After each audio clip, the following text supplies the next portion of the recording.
Là, je vous rappelle que vous disposez de 10 minutes. À l'ordre, s'il vous plaît. La commission est partie.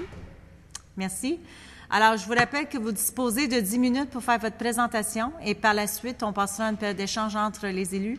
Alors, je vous demanderai de vous identifier ainsi que les gens qui vous accompagnent et vous pouvez tout de suite partir avec votre exposé. Alors, la parole est à vous. Merci, Madame la Présidente. Monsieur le ministre, Madame la députée de Taschereau, Monsieur le député de Chambly, membre de cette commission parlementaire. Mon nom est Josée Bouchard, présidente de la Fédération des commissions scolaires du Québec, et je suis accompagnée par M. Richard Flibotte, vice-président de la Fédération et président de la commission scolaire de Saint-Hyacinthe, ainsi que du secrétaire général de la Fédération, Maître Alain Guimond. Je salue également les présidents, présidentes et commissaires présents qui nous écoutent actuellement aussi sur le web. Je salue également nos collègues francophones du Canada qui sont présents ici avec nous aujourd'hui. Alors, le 6 avril dernier, nous terminions un long exercice autour de l'étude du projet de loi 86, lequel aura permis pour plusieurs de mieux connaître le rôle des élus scolaires élus au suffrage universel. Alors que le projet de loi 86 proposait de modifier en profondeur la gouvernance scolaire, votre travail parlementaire aura permis le maintien de la démocratie scolaire telle qu'elle s'exerce actuellement. Nous souhaitons tous que ce débat soit pour le Québec et pour tout parti confondu une chose du passé. Lors de notre présentation, le 6 avril, nous avions insisté sur l'importance de respecter le rôle de chaque acteur du milieu de l'éducation. À nos yeux, le projet de loi 86 semait la confusion quant au rôle et responsabilités des acteurs en éducation. Bien qu'atténuée dans le projet de loi 105, cette confusion persiste encore. Nous souhaitons que les présents travaux clarifient le tout, car pour la Fédération, il ne fait aucun doute qu'un des principaux ingrédients de la réussite des élèves, c'est que chaque acteur agisse à son niveau. Or, nous constatons cette volonté gouvernementale de donner plus de contrôle aux ministres. Toutefois, le modèle de gouvernance des commissions scolaires s'apparente davantage à celui des municipalités, soit une gouvernance de proximité pleine et entière. Malheureusement, le projet de loi actuel introduit un pouvoir de directive du ministre qui s'apparente à une forme de microgestion. Ainsi, le ministre se réserve le pouvoir d'intervenir en tout temps dans une commission scolaire sur des questions portant sur l'administration, l'organisation, le fonctionnement ou les actions de celle-ci, y compris de compléter ou de préciser les règles budgétaires en cours d'année. Il s'agit, à notre sens, d'une sorte de droit de veto du ministre dans les activités et décisions prises par une gouvernance élue. Cela est contraire aux principes démocratiques, au respect des rôles de chacun et à la confiance que le ministre doit avoir envers les acteurs du réseau. Ce pouvoir de directive est d'autant plus surprenant qu'il va à l'encontre même des principes de décentralisation et de subsidiarité évoqués dans ce projet de loi. Ainsi, comment expliquer que le ministre intervienne en cours d'année sur un budget adopté par la commission scolaire? Comment justifier que le plan d'engagement vers la réussite, après consensus au sein de la commission scolaire, puisse être refusé ou modifié par le ministre? Nous demandons qu'en toute cohérence, avec les principes qu'il propose dans ce projet de loi, et en tout respect, Monsieur le ministre, que le ministre renonce à ses pouvoirs. Par contre, si certains pouvoirs extraordinaires devaient demeurer, ils devraient être mieux définis et s'exercer en concertation étroite avec les commissions scolaires. Nous passons notamment au guide des bonnes pratiques en matière de décentralisation. Cela dit, nous rappelons que la loi sur l'instruction publique donne actuellement tous les pouvoirs au ministre d'agir dans des cas d'exception. Nous demeurons convaincus que la mission de la commission scolaire et le rôle des élus scolaires en particulier doit demeurer en premier lieu centré sur la réussite des élèves. Ainsi, nous estimons que les insertions proposées aux articles 25 et 32 détournent l'attention de cette mission première. Nous demandons notamment qu'à défaut de définir clairement la notion de subsidiarité, que celle-ci n'apparaisse pas dans les libellés de la mission. Au chapitre de la gouvernance, encore, le projet de loi rend obligatoire l'ajout d'un commissaire coopté au sein du Conseil des commissaires. La législation actuelle offre la possibilité d'avoir un coopté. Pour la Fédération, il appartient aux décideurs locaux de juger de la pertinence de cet ajout au regard des compétences déjà présentes au sein de chaque Conseil des commissaires. Le projet de loi prévoit aussi un rôle accru des parents, en octroyant entre autres le droit de vote aux commissaires parents. Comme elle l'a affirmé par le passé, la Fédération est d'accord avec l'exercice du droit de vote des parents au sein du Conseil des commissaires. Plusieurs inquiétudes ont été manifestées depuis hier en lien avec les responsabilités et le fonctionnement du comité de répartition des ressources. La Fédération suggère, elle aussi, de bonifier sa composition afin de mieux refléter la réalité et les responsabilités devant être assumées par chacun au sein des commissions scolaires en cette matière. Nous convenons que la répartition des ressources touche directement les directions d'établissement et que celles-ci doivent être adéquatement représentées au sein du comité. Cependant, pour assurer l'équité et l'équilibre dans la représentation, il est nécessaire que les responsables des divers services de la commission scolaire fassent partie du comité. Ces personnes détiennent toute l'expertise nécessaire pour en soutenir les travaux. Dans le même ordre d'idée, un certain équilibre doit être préservé quant à la représentation de chaque ordre d'enseignement, puisque le nombre d'établissements est beaucoup plus important au primaire et au secondaire qu'en formation professionnelle et à l'éducation des adultes. Par conséquent, la Fédération souhaite que la composition du comité soit paritaire. De plus, dans le respect des rôles des élus scolaires et du personnel des commissions scolaires, il est important que le comité de répartition des ressources demeure un comité strictement administratif, au même titre que le comité consultatif de gestion qui peut en exercer les pouvoirs. Nous recommandons aussi que le projet de loi contienne des dispositions obligeant le ministre à fournir aux commissions scolaires les règles budgétaires dans un délai raisonnable, leur permettant ainsi de respecter ce nouveau processus de concertation. Nous demandons enfin que les objectifs et les principes de la répartition des revenus ne soient pas établis de façon annuelle, mais plutôt sur une période de 3 ans. Par ailleurs, le projet de loi prévoit qu'une recommandation du comité portant sur la répartition annuelle des revenus de la commission scolaire est réputée adoptée par le Conseil des commissaires, à moins que ce dernier ne rejette la recommandation par un vote d'au moins les 2/3 des commissaires présents et ayant le droit de vote. La notion de recommandation réputée adoptée relève déjà de l'exception et la Fédération comprend difficilement que le législateur impose en plus un vote aux 2/3 sur cette question. Pour la Fédération, cette décision doit être absolument soumise aux règles d'usage par un vote à la majorité simple. Le projet de loi prévoit aussi que le comité de répartition des ressources recommande annuellement au Conseil des commissaires l'affectation des surplus des établissements d'enseignement de la commission scolaire. Pour la Fédération, l'arbitrage sur l'affectation des surplus entre les établissements devrait continuer de relever entièrement du Conseil des commissaires pour assurer l'équité. Le législateur propose de remplacer les conventions de gestion actuelles par un plan d'engagement vers la réussite.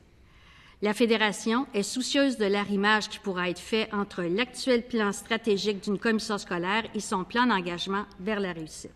Alors que le premier se veut large et en lien avec les communautés locales, le second se concentre exclusivement sur un objet, soit la réussite éducative. À cet effet, un complément d'information du ministère sera essentiel à l'harmonisation des plans, principalement en ce qui a trait aux indicateurs nationaux qui serviront dans l'évaluation des atteintes des objectifs des plans d'engagement vers la réussite. La réussite des élèves est en tête des priorités au Québec et il est heureux qu'il en soit ainsi. D'ailleurs, le ministre de l'Éducation et le premier ministre annonçaient la semaine dernière des consultations, comme vous le savez, cet automne, en vue de l'adoption rapide d'une politique sur la réussite éducative. Comme acteur de premier plan en matière de réussite, la Fédération demande que les élus scolaires et les commissions scolaires soient associés de près aux travaux devant mener à l'élaboration de cette politique et que sa mise en œuvre respecte encore une fois les rôles, les responsabilités et l'obligation de résultat de l'ensemble des parties prenantes. Dans l'esprit même des remarques de plusieurs chercheurs, dont M. Égide Royer, lors de son témoignage en commission parlementaire le printemps dernier, basons nos actions en matière de réussite sur des données probantes. Par la suite, il sera plus facile de mobiliser tous les acteurs autour d'objectifs communs. En conclusion, la Fédération comprend qu'en choisissant de maintenir la gouvernance actuelle, le gouvernement du Québec accepte maintenant de mettre en place toutes les conditions nécessaires afin que les élus scolaires puissent assumer pleinement leur leadership politique Cela est d'autant plus important que le gouvernement maintient son intention de tenir des élections scolaires en 2018. D'ici là, il apparaît donc essentiel de mettre en place toutes les mesures pour favoriser la participation électorale et de tout faire pour valoriser le travail des élus scolaires et de consolider leur rôle, notamment dans les fonctions et les pouvoirs que leur confère la loi sur l'instruction publique. Merci. Merci beaucoup, Mme Bouchard. Alors, on va passer à la période d'échange entre les élus et je cède la parole à M. le ministre pour environ 15 minutes. Merci beaucoup, Madame la Présidente. D'abord, merci beaucoup. Très heureux d'avoir l'occasion de vous revoir et d'échanger avec vous. J'ai quelques questions en regard de votre mémoire. Et à la recommandation 3, vous dites « La Fédération ne juge pas approprié qu'un conseil des commissaires puisse déléguer certaines fonctions et certains pouvoirs à un conseil d'établissement ou au comité de répartition des ressources. » Dans l'éventualité d'un comité de répartition des ressources, le pouvoir de délégation, il est pour vous. C'est pas moi qui le décide, c'est vous.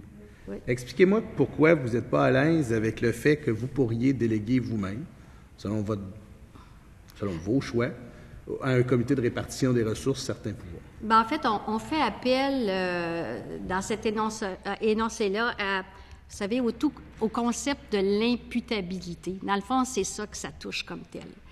Et on veut être assuré qu'avec l'adoption de la future adoption de ce projet de loi-là, que effectivement ce principe-là va être absolument respecté. Vous savez, ça nous amène à parler effectivement du pouvoir qu'on prévoit donc au comité de répartition des ressources. Comme vous l'avez vu, on n'est pas contre comme tel, hein? C'est ce qu'on dit, mais il faut s'assurer que vraiment on va garder, je dirais, le contrôle, en fait, en rapport avec les obligations du Conseil des commissaires de prendre toutes les décisions nécessaires. Actuellement, lorsqu'on a fait le débat sur le projet de loi 86, on a introduit la possibilité de la création d'un comité de répartition de ressources dans l'ensemble des commissions scolaires. Il a été dit par plusieurs, vous savez, beaucoup de commissions scolaires qui sont venues se faire entendre et par vous, que dans la grande majorité, peut-être pas la grande majorité, je me corrige moi-même, que plusieurs commissions scolaires avaient déjà des comités s'apparentant à celui-là. Dans les faits, ces comités-là, s'ils ne sont pas prévus dans la loi avec les pouvoirs, c'est qu'il y a une pratique où il y a une détermination qui a été faite dans chacun des lieux d'avoir ce comité-là, d'avoir un comité qui s'apparente à, de lui confier certaines responsabilités, d'y avoir des membres. Alors, dans ce contexte-là, vous avez déjà exercé, si c'est vrai qu'il y en a dans plusieurs commissions scolaires, ce pouvoir-là, non?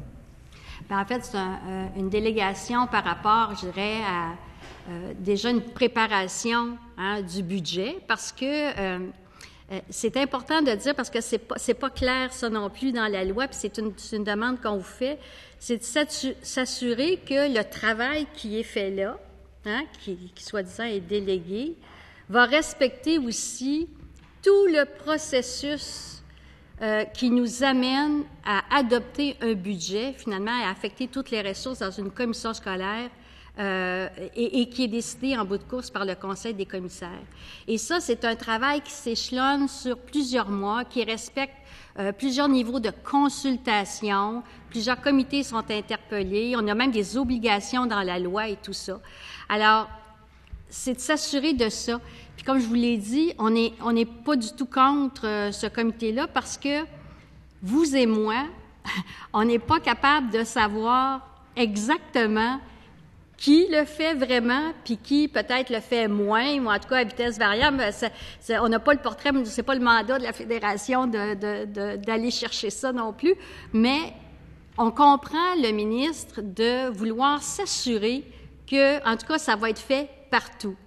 Par contre, comme je vous dis, il faut s'assurer dans la loi que, en fait, le travail qui va être fait là ne viendra pas, comme on dit, ne sera pas en parallèle avec déjà tout le processus qui est, en fait, qui est requis déjà dans la loi, dans la commission scolaire. Vous savez, là, il y a le comité consultatif de gestion qui est interpellé et tout ça. Alors, c'est important absolument de respecter ça. Je pourrais vous faire l'énumération, vous savez, de tous les, c'est ça, toutes les étapes qu'on a à traverser, mais c'est parce que c'est pas bien, je ferai pas ça, mais c'est parce que c'est pas précisé dans la loi, puis évidemment, on veut que les choses soient bien respectées. J'aimerais ça qu'on parle du pouvoir du ministre, des pouvoirs du ministre. Parce que je vous ai entendu dire qu'il y a déjà des pouvoirs dans la loi. Il me semble que c'est ça que vous avez dit. J'ai dit ça. C'est quoi les pouvoirs du ministre actuellement pour intervenir dans une commission scolaire?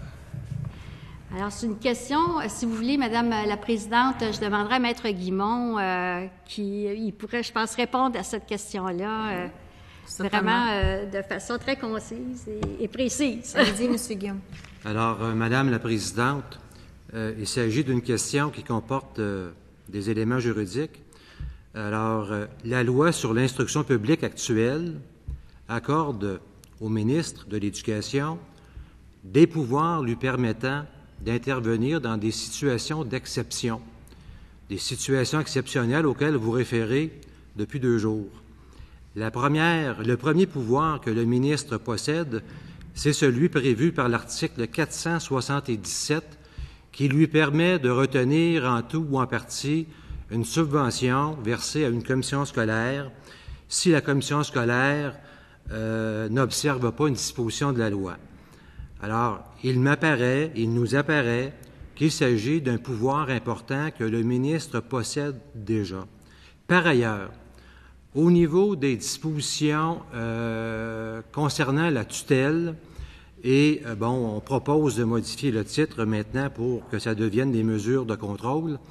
L'article 478.3 de la LIP, donc, accorde au ministre le pouvoir d'ordonner une enquête se rapportant à l'administration, l'organisation et le financement d'une commission scolaire. Alors, c'est un pouvoir qui est important, que le ministre peut exercer. Le projet de loi 105 prévoit d'ailleurs une modification à ce pouvoir, un complément de pouvoir à ce premier pouvoir qui se lit comme suit. C'est l'article 50 qui vient ajouter l'article 478.5 qui dit ceci: le ministre peut, pendant ou après une enquête qu'il a déjà demandée, recommander ou ordonner à une commission scolaire de se soumettre à des mesures de surveillance ou d'accommodement ou d'appliquer les mesures correctrices qu'il indique. Alors, c'est un pouvoir que le ministre se propose d'ajouter à ceux qui existent déjà, et il nous apparaît que ce pouvoir est conséquent avec le maintien des élus scolaires, respectueux des élus scolaires. Est-ce que vous considérez que dans le cas de la commission scolaire des navigateurs, ça nécessite une intervention exceptionnelle? Bien, écoutez, dans ce cas-là, on est dans quelque chose de vraiment d'actualité, effectivement. Bien, écoutez, je pense que oui, vous avez, Monsieur le ministre, effectivement, utilisé ce qui était prévu, donc, déjà à la loi. Et dans un cas d'impasse, on était dans une situation exceptionnelle. Et effectivement, je pense que c'était même souhaité par le président de la Commission scolaire des navigateurs. Alors, on est dans une situation exceptionnelle où, effectivement, le ministre, à ce moment-là, c'est vous qui êtes en fonction, pouvait effectivement intervenir, nommer quelqu'un et, comme on dit, j'ai bien hâte de voir qu'est-ce qui va en résulter. Mais il reste qu'on est devant un conseil d'élus, puis qui aura ses décisions effectivement à prendre à la lumière de l'intervention exceptionnelle, mais souhaitée du ministre.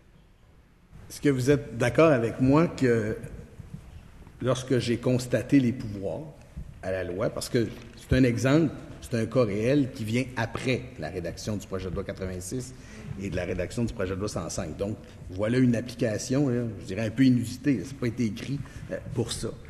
Mais il y a effectivement un pouvoir d'enquête. J'ai autorisé la tenue d'une enquête. La suite, c'est un rapport d'enquête qui constatera des choses. Le pouvoir qui viendra ensuite, c'est la tutelle de la commission scolaire. Il n'y en a pas d'autre. Vous avez raison. Mais c'est ça aussi. Écoutez, on n'est pas un conseil d'administration quand on dirige une commission scolaire. On est un conseil d'élus. Alors, les élus sont conscients de ça et devront vivre avec les conséquences, je dirais, de leurs gestes. Et ça, ça fait partie du jeu. Et on ne peut pas être contre ça. Écoutez, il y a des situations qui appellent ça. Comme, je ne sais pas, une mauvaise utilisation d'une subvention, par exemple, ou quelque chose comme ça. Vous avez déjà justement un droit d'intervention. Alors moi, je pense que, en tout cas, les commissions scolaires, les conseils scolaires, les conseils des commissaires sont capables de gérer de façon générale toutes leurs difficultés qu'elles traversent. Maintenant, l'intervention d'un ministre, ça doit être, à mon avis, à notre avis, à l'avis de la Fédération de mes membres, vraiment dans un cas exceptionnel. Est-ce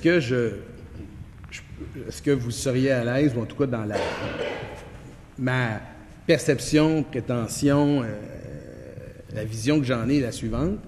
Il me semble que nous pourrions avoir la possibilité d'intervenir autrement que par la mise en tutelle de la commission scolaire, dans l'éventualité d'un cas comme celui-là où on est incapable de prendre des décisions financières pour la commission scolaire et surtout pour les contribuables et les élèves. Dans ce contexte-là, avoir certains pouvoirs pour être capable d'agir de manière exceptionnelle, très inhabituelle, pas dans la gestion quotidienne, m'apparaît un éventail plus utile pour faire en sorte de nous assurer, comme parlementaires, que le travail est fait correctement et en respect de la loi sur l'instruction publique. Dans ce contexte-là, ça m'apparaît être le pouvoir extrême de la tutelle. Alors, ce qui me surprend, ça va vous donner l'occasion de répondre, ce qui me surprend, c'est que vous n'ayez pas en tout cas, c'est pas ce que j'ai entendu, cette même analyse-là, que c'est peut-être trop fort parfois, la tutelle. Alors que là, ça me semble être le chemin tout désigné à la fin de l'enquête, si je n'ai pas d'autre choix. Madame la Présidente, là-dessus, je pense que ce qui est prévu aussi comme ajout, là, puis qui a été cité par Maître Guimond tout à l'heure dans la loi 105, qui m'apparaît quelque chose de très respectueux envers les élus, c'est-à-dire de proposer un accompagnement par le ministre. On est vraiment franchement d'accord avec ça. Je pense que c'est à la hauteur de ce que des élus doivent recevoir comme traitement. Maintenant, vous savez, il y a ce pouvoir-là, mais ce qu'on a visé aussi essentiellement dans le mémoire, lorsqu'on a parlé des pouvoirs du ministre, c'est vraiment toute la question, en fait, des directives, c'est-à-dire qui pourraient être adressées pendant l'année ou d'intervenir en cours d'année, encore une fois, sur des règles budgétaires. C'est plus ce volet-là qui nous interpelle vraiment directement. Puis, je vais vous dire que quand on était dans le projet de loi 86 puis qu'on prévoyait que l'abolition pure et simple des élus, peut-être qu'il aurait été justifié ou justifiable, en tout cas, qu'un ministre puisse vouloir intervenir là, dans l'organisation comme telle, mais au moment où le projet de loi 105 reconnaît à sa pleine valeur le rôle des élus scolaires, on voudrait pas que le ministre, en fait, lance un message, dans le fond, de manque de confiance envers sa base. Et je pense que c'est élémentaire entre élus. Les gens, ils sont capables, je pense, après tout ce que le ministre met en place dans le projet de loi 105, en termes de consultation, il s'assure par le comité de répartition des ressources que la distribution équitable se fasse. Mon Dieu, on se dit, il y a tellement un gros travail de consultation, plusieurs étapes à franchir et tout ça. On ne voit pas pourquoi le ministre devrait arriver en plein cœur d'année puis aller à l'encontre de ce qui a déjà été travaillé tous ensemble, puis avec beaucoup de sérieux et de rigueur. important la distinction, en tout cas, entre les directives et des pouvoirs oui, absolument. Qui sont utilisés dans des moments très critiques par rapport à l'application de la loi puis à l'autonomie des... Merci. J'entends ça. Merci. Est-ce qu'il me restait du temps? 18 secondes. Alors, je vous remercie de votre participation et on prend bonne note de tout ça. C'est lu et merci. Merci, M. le ministre. On va passer du côté de l'opposition officielle et je cède la parole à Mme la députée de Tachereau pour environ 9 minutes. Merci beaucoup. Merci, Mme Bouchard, M. Flibot, Maître Guimond. Bienvenue à cette commission parlementaire. Un plaisir de vous entendre. Après tout, vous êtes toujours là. C'est donc intéressant. Toujours là, à la défense des commissions scolaires, mais aussi, je pense, je vois là-dedans aussi du plan de réussite des élèves, des choses comme ça. C'est quelque chose de fondamental chez vous. Moi, j'aimerais ça continuer la conversation que vous aviez avec le ministre parce que c'est assez intéressant. Je sais que vous demandez le retrait de l'article 459.6. Si on le regarde, c'est vraiment le pouvoir de directive du ministre. Là. En fait, c'est dans l'article 47 pour nous, les parlementaires. Le ministre plaide... je n'ai que le pouvoir de tutelle. Enfin, c'est ce qu'il dit. Est-ce que je ne devrais pas avoir d'autres pouvoirs pour intervenir autrement qu'un pouvoir de tutelle? J'ai l'impression que sous une bonne idée, peut-être, c'est-à-dire trouver le moyen d'intervenir quand c'est moins grave autrement, on se dirige vers une immense tutelle. En fait, c'est de la supra-tutelle, parce qu'il n'y a même plus besoin de pouvoir d'enquête pour intervenir directement. Puis là, je vais lire la ligne, puis je vais avoir vos commentaires sur ce que ça peut vouloir dire. Pourquoi il y a autant de mots qui sont inclus? 459.6. Le ministre peut, dans le cadre, émettre des directives à une commission scolaire portant sur l'administration, l'organisation, le fonctionnement ou les actions de celle-ci. Pouvez-vous nous dire ce que ça comporte comme diversité d'aspects? Quand on va dire les actions, qu'est-ce que vous entendez sur vous pouvez recevoir des directives sur des actions? Madame la Présidente, si vous permettez, je vais demander à mon vice-président de nous donner un exemple bien concret, par exemple. OK. Il y a plusieurs actions, naturellement, qui peuvent être posées par la commission scolaire. Bien sûr, ces actions-là tiennent toujours compte des particularités et des spécificités du milieu. Et les actions qui sont posées par la commission scolaire, les décisions qui sont prises par celle-ci, sont toujours prises avec les gens qui y travaillent, les différents intervenants. Et un peu comme Mme Bouchard le disait, si on reprend l'exemple notamment de tout ce qui touche les décisions par rapport au budget, il y a toute une équipe, il y a tout un système quand même assez complexe et assez contraignant dans toute l'étape de budgétisation des commissions scolaires. Et si le ministre intervient directement dans ces décisions-là, qui ont un impact directement à l'école ou même dans la salle de classe, ben en fait, c'est tout le travail en fait de toute une équipe qui ont pris des décisions en toute connaissance de cause, puis en respectant les choix qu'ils font chez eux, notamment des choix qui sont en lien avec leur couleur locale, leur spécificité aussi. Alors, nous, ce qu'on interprétait, Mme Bouchard l'a bien mentionné tantôt, nous, on l'interprète un peu comme un manque de confiance d'une part du ministre envers son propre réseau, mais également aussi une entorse aussi à un principe de décentralisation qu'on retrouve dans la loi, même de subsidiarité également aussi. Quand même, il y avait une tutelle suite à une enquête. Puis là, le ministre pouvait intervenir. D'ailleurs, c'est déjà arrivé. Ça, c'est de façon exceptionnelle. Là, maintenant, les directives peuvent être émises. Il n'y a pas d'avis préalable. Il n'y a pas d'enquête préalable. Il y a une directive sur l'administration, l'organisation, le fonctionnement ou les actions de celle-ci. Est-ce qu'il reste en dehors de ça une autre activité de la commission scolaire qui ne serait pas couverte par une directive du ministre? Dans le sens où vous le comprenez, là. Est-ce que toutes les activités d'une commission scolaire, moi, ça, je comprends, là, légalement, sont couvertes, parce que ça, c'est une loi, sont couvertes par le nouveau pouvoir de tutelle du ministre? Madame la Présidente, en fait, c'est la lecture qu'on fait, parce que là, c'est la description du fonctionnement d'une organisation. Voilà. C'est pour ça que on dit... En plus, c'est pas précisé qu'il pourra intervenir de façon exceptionnelle. C'est important, ça, ce mot-là. Alors, écoutez, c'est pour ça que je vous dis que c'est comme, il y a un illogisme avec, dans le fond, ce que le gouvernement a reconnu en mettant de côté le projet de loi 86, puis en reconnaissant la valeur, en fait, des conseils, des commissaires, des élus au suffrage universel, qui ont une reddition de comptes à faire, à livrer à la population par la suite. Vous savez, c'est la même chose aussi dans les pouvoirs qui sont décrits par rapport aux règles budgétaires. Là encore, ça peut d'intervenir durant une année, alors que on a effectivement adopté notre budget, qu'on y a travaillé fort et tout ça, qu'on a réparti équitablement, qu'on a réparti aussi des ressources humaines en fonction aussi des conventions collectives, d'arriver en plein cœur d'année parce que il arrive un cas, on le sait, des fois, ça vient de différentes...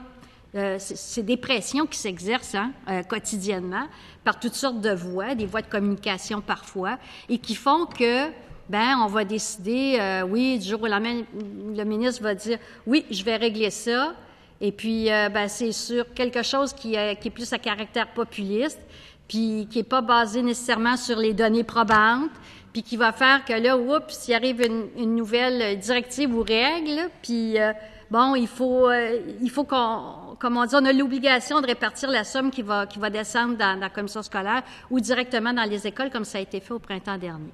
Alors, c'est pour ça que je vous dis, Madame la Présidente, c'est important de respecter, encore une fois, le travail local qui se fait. Puis, en tout cas, vous savez, hier, le président de la DGEC disait, je pense qu'on a fait la démonstration que le travail, en tout cas, il est vraiment bien fait, puis il est toujours en voie d'amélioration avec 4 de taux d'administration, de coûts d'administration. Les ressources, elles sont vraiment dans les écoles. D'autant qu'il y a un autre article que vous demandez aussi de retirer qui fait même intervenir le ministre dans le plan d'engagement vers la réussite, possibilité carrément de refus d'un plan d'engagement de la réussite. Donc, à ce que je comprends, c'est parce qu'il me reste 1 minute à peine, Madame. 2 minutes. Ah, je viens de gagner 1 minute. Merveilleux. 2 minutes, Madame Bouchard. Est-ce qu'il y a une partie, je sais que vous voulez que, moi je pense qu'il faut vraiment revoir tous ces pouvoirs du ministre, mais est-ce qu'il y a, le ministre nous parle beaucoup de l'argent public, de l'argent des choses, ça s'appelle l'administration. OK? Mais est-ce qu'il n'y a pas moyen, à tout le moins, d'enlever les autres pouvoirs, c'est fonctionnement, organisation, action, plan laissons-vous, on vous a laissé vivre, laissons-les travailler, si j'ose dire. Deuxièmement, et puis d'ajouter, par exemple, de façon exceptionnelle ou après avis, tu sais, quels seraient qu'est-ce qu'on pourrait faire pour éviter c'est l'équivalent de la loi 10 pour moi, là. C'est une tutelle directe ministérielle. Madame la Présidente, effectivement, je pense que le caractère exceptionnel, depuis hier, je suis à l'écoute, en fait, de ce qui se discute ici.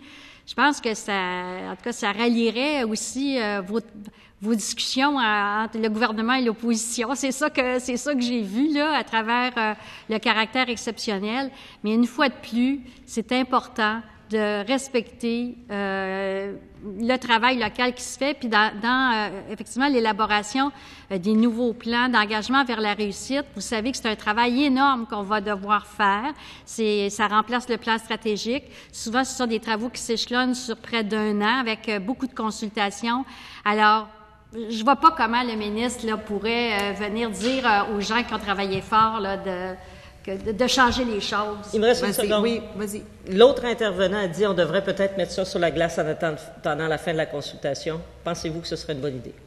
Ça va me faire plaisir de répondre à ça. Je vais oui vite. Ou non? C'est parce oui que... ou non? Oui, je pense que c'est une bonne idée. Je pourrais expliquer peut-être à travers l'autre intervention. Merci, Mme Bouchard. Alors, Monsieur le député de Chambly, vous avez environ 6 minutes. Merci, Mme la Présidente. Merci pour votre présentation et pour la brièveté de votre dernière réponse, avec laquelle, d'ailleurs, je suis en accord. On se revoit pour une deuxième fois en quelques mois, mais dans l'intervalle, il y a eu de l'actualité. On a parlé d'éducation dans les médias, puis il y a eu des problèmes. On dirait que cette nouvelle version du projet de loi 86, maintenant 105, ne tient pas compte des crises qu'on a vécues. depuis l'hiver dernier, puis le printemps dernier, il y a eu la DPJ qui a été obligée de débarquer dans des écoles illégales. Donc, des écoles légales, des écoles clandestines, il y en a encore. La DPJ est obligée de débarquer avec les policiers. Puis dans la nouvelle version du projet de loi, on n'en parle pas. Il y a des parents qui choisissent de faire l'école à la maison. Ils ont bien le droit de le faire. Mais la protectrice du citoyen a émis un rapport disant qu'il fallait modifier la loi sur l'instruction publique. On ouvre la loi sur l'instruction publique, on ne parle pas de ça. Et ils étaient déjà là, sont encore là, les enfants qu'on appelle sans-papiers, des enfants qui arrivent ici, dont la situation des parents côté immigration n'est pas régularisée. Moi, je l'appelle les exclus, les oubliés, les laissés pour compte. Les exclus, c'est ceux qui sont dans les écoles illégales. Les oubliés, c'est ceux qui font l'école à la maison, mais des fois, et vous le savez, parce que les commissions scolaires ont très peu de balises pour encadrer les parents qui font l'école à la maison. Puis les laissés pour compte, c'est ceux qui ne sont même pas là à l'école.